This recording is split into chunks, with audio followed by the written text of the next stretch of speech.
Kabar gembira, Sri Mulyani kucurkan dana segar. Siap-siap para pensiunan. Informasi terkait dengan kenaikan gaji, pesangon pensiun hingga 1 miliar rupiah dan gaji K13 yang akan segera dicairkan oleh Sri Mulyani. Efisiensi usai, Sri Mulyani kucurkan dana segar hingga 86,6 triliun rupiah. Informasi ini kita sampaikan pada hari ini, di Sabtu 3 Mei 2025. Berikut kita ulas berita selengkapnya. Kita masuk di informasi pertama terlebih dahulu, terkait dengan Sri Mulyani yang akan segera mencairkan gaji K13 untuk pensiunan PNS. Berapa nominalnya? Bapak Ibu, sebagaimana kita ketahui bersama bahwa pemerintah telah menetapkan pencairan THR di beberapa bulan yang lalu, sekaligus memberikan informasi terkait dengan pencairan gaji K13. Gaji K13 untuk pensiunan PNS sebagai biaya untuk menghadapi tahun ajaran baru akan segera dibayarkan oleh Menteri Keuangan Sri Mulyani. Sri Mulyani juga telah resmi menekan kebijakan terbaru yang mengatur tentang gaji K13 bagi pensiunan PNS pada tahun 2025. Menteri Keuangan Sri Mulyani resmi menetapkan kebijakan terbaru mengenai gaji K13 untuk pensiunan PNS yang ditetapkan di dalam PMK nomor 23 tahun 2025. Salah satu kebijakan yang ditetapkan di dalam PMK nomor 23 tahun 2025 yaitu mengenai jadwal pencairan gaji K13 untuk pensiunan PNS. Sesuai dengan ketetapan di dalam PMK nomor 23 tahun 2025, Sri Mulyani mencairkan gaji K13 untuk pensiunan PNS paling cepat pada bulan Juni 2025. Namun, pensiunan PNS juga bisa mendapatkannya setelah bulan Juni 2025 apabila gaji K13 belum dapat dicairkan. Tetapi biasanya pencairan gaji K13 dilakukan di bulan Juni. Selain itu, PMK nomor 23 tahun 2025 juga mengatur tentang komponen gaji K13 yang akan dicairkan untuk pensiunan PNS.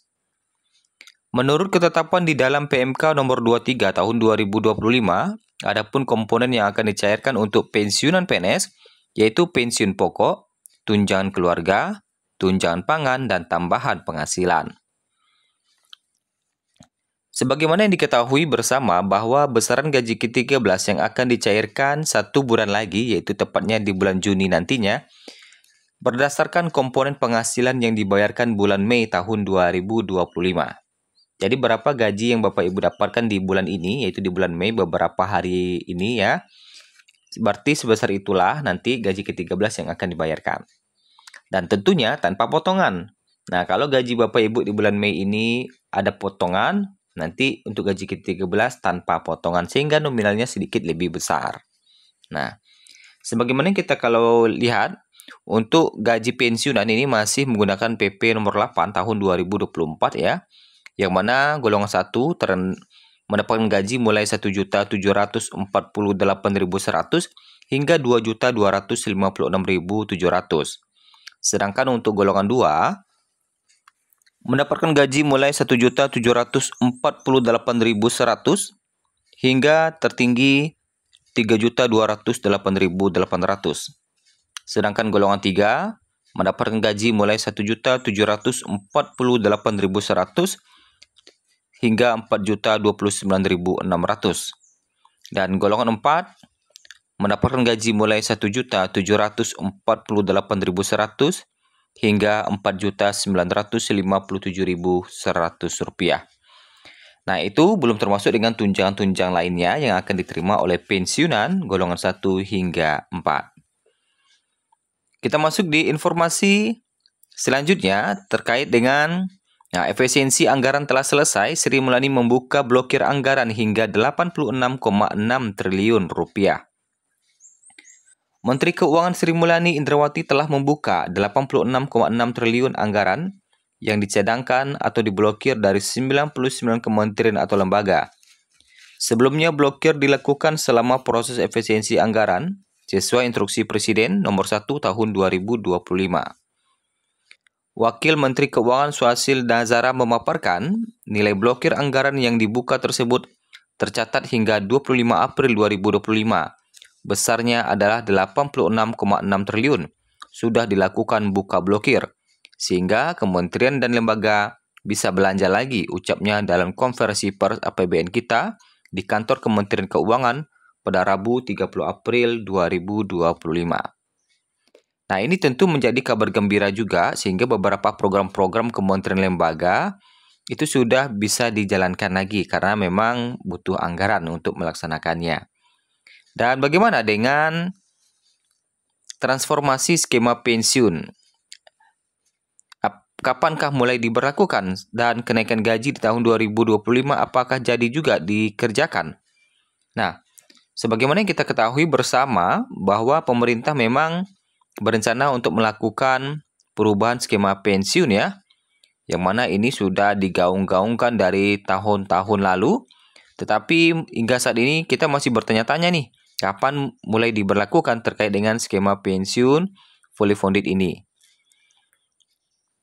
Nah, kalau kita lihat, anggaran yang harus dikeluarkan negara dalam rangka membayar pensiun dari tahun ke tahun ini terus mengalami peningkatan. Pada tahun 2010, negara mengeluarkan anggaran pensiun sebesar 50,6 triliun. 14 tahun kemudian, di tahun 2024, menurutnya catatan Kemenkeu, naik hingga 3 kali lipat mencapai 164,4 triliun rupiah. Nah, tentu ini menjadi pertimbangan bagi pemerintah bagaimana cara mengurangi beban negara. Nah, selain jumlah uang pensiun yang dibayarkan, biaya operasional ternyata juga sangat tinggi. Pada tahun 2018, biaya operasional pembayaran pensiun para abdi negara mencapai 997 miliar. Setahun kemudian naik 1,01 triliun. Nah, kenapa mahal banget? Kan cuma tinggal bayar transfer antar bank ke institusi pembayaran pensiun seperti kantor pos atau bank. Nah, menurut Kemenkeu, sistem pembayaran uang pensiun PNS, TNI, dan Polri itu harus melewati 4 tahapan, yang dalam tiap tahapannya tentu saja ada pembiayaan. Nah, pertama, Direktur Jenderal Perbendaharaan menerima tagihan uang pensiun PNS, TNI, dan Polri dari Taspen, dan Asabri selaku pemegang data dan pengelola dana pensiun. Kedua, setelah verifikasi administrasi, DJPB akan menerbitkan dokumen pencairan dananya. Selanjutnya, atas dasar perintah itu, Taspen dan Asabri akan mengirimkan uang pensiun ke bank yang ditunjuk dan kantor pos. Keempat, oleh bank dan kantor pos barulah uang tersebut disalurkan. Nah, selain masalah operasional pembayaran, tingginya anggaran yang harus disiapkan negara untuk membayar pensiun juga menjadi permasalahan tersendiri. Oleh sebab itu, Kemenkeu berencana untuk mengambil alih pembayaran pensiun yang selama ini ditangani oleh Taspen dan Asabri. Jadi yang akan melakukan pembayaran nanti adalah Direktorat Jenderal Pembendaharaan. Yang kalau dulu adalah Taspen, sekarang diambil alih oleh DJPB. Meskipun dalam penyalurannya kepensiunan masih menggunakan perbankan dan kantor pos, tapi setidaknya ada rantai pasokan yang dipotong, yaitu yang memangkas Kemenkeu mengambil alih langsung pembayaran pensiun yang selama ini ada di tangan Taspen.